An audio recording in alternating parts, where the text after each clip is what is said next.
I'm Joy, and I am taken by fandoms, and welcome to my crash course video. Welcome in. Have a cookie. Just kidding. I'm awful selfish and you can't have any cookies. But today we will be discussing this book. It is The Complete Stories and Poems of Edgar Allan Poe. Of course, the author is Edgar Allan Poe. So, digging into deeper parts, I really want to discuss the writing style of Mr. Poe. He dug into the parts of the world that most people, no matter how pessimistic they can be, choose not to look at, choose not to acknowledge. The part that we consider scary and not talk about because it's crazy town. So, it's something that we ignore, mainly.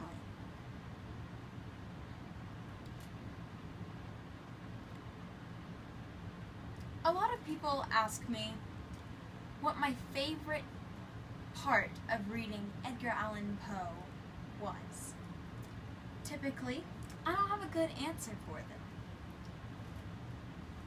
So, I just go with the traditional, I like The Raven. Everyone likes The Raven. Come on. You like The Raven. So, I'm going to read The Raven.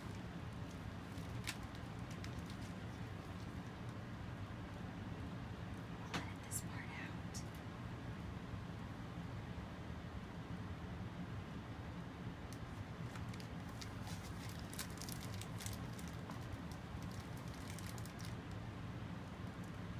It starts off so coolly. Once upon a midnight dreary, while I pondered weak and weary over many a quaint and curious volume of forgotten lore, while I nodded, nearly napping, suddenly there came a tapping, as of someone gently rapping at my chamber door. "'Tis some visitor," I muttered, tapping at my chamber door. Only this, and nothing more.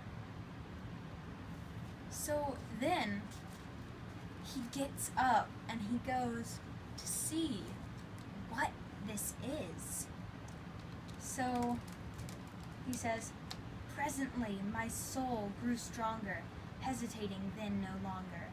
'Sir,' said I, 'or madam, truly your forgiveness I implore, but the fact is I was napping, and so gently you came rapping, and so faintly you came tapping at my chamber door, that I scarce was sure I heard you. Here I opened wide the door, darkness there, and nothing more.'" So he goes back in the chamber, and then this raven flies in, and he says about the bird, "Then this ebony bird, beguiling my sad fancy into smiling, by the grave and stern decorum of the countenance it wore, 'Though thy crest be shorn and shaven, though,' I said, 'art sure no craven, ghastly grim and ancient raven, wandering from the nightly shore, tell me what the lordly name is on the night's Plutonian shore.' Quoth the raven, 'Nevermore.'" So he tries to understand why this bird is here in his chamber. So Poe discusses with the raven, and the raven simply says, "Nevermore every time." So finally, he finishes off this poem by saying, "And the raven, nearly flitting, still is sitting, on the pallid bust of Pallas just above my chamber door, and his eyes have all the seeming of a demon's that is dreaming, and the lamplight o'er him streaming throws his shadow on the floor, and my soul from out that shadow that lies floating on the floor shall be lifted nevermore."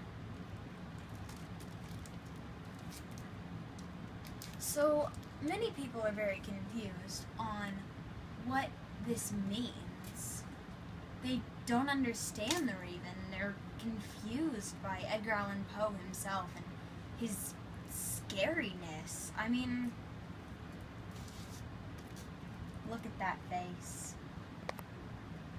Not a very great face.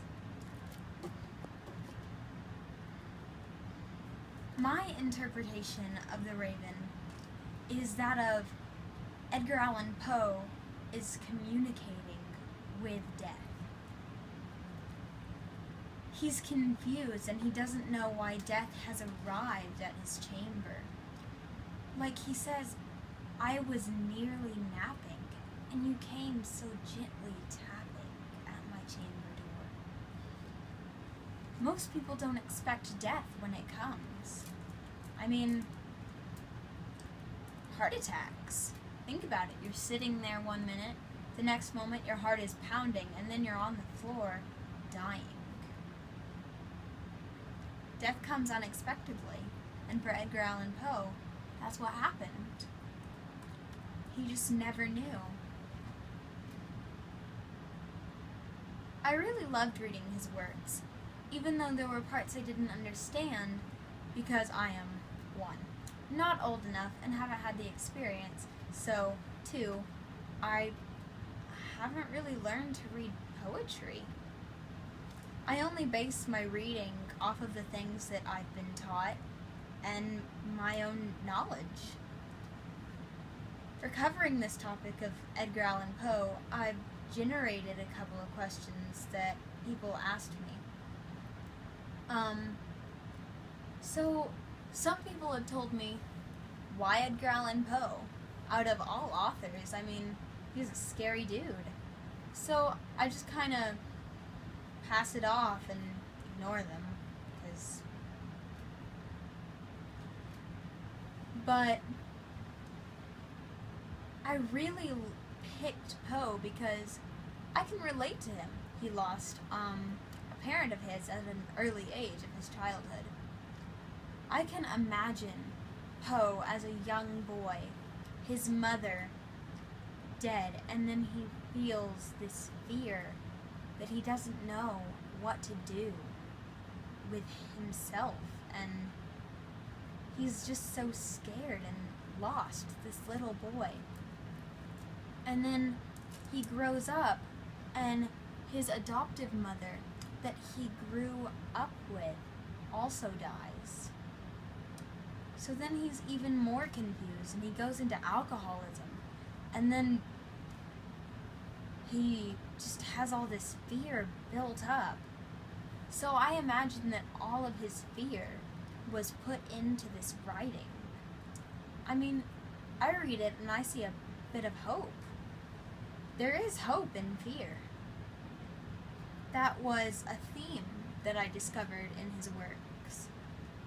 There is hope in fear. As I view it, his fear went from despair, and he got hope from writing about it. Someday I hope to be as I'll edit that. I hope to be as successful as Edgar Allan Poe, both in how he wrote and how he transformed misery into an experience. It was amazing that he transformed this world of his into something so neat and so thick and awesome as this.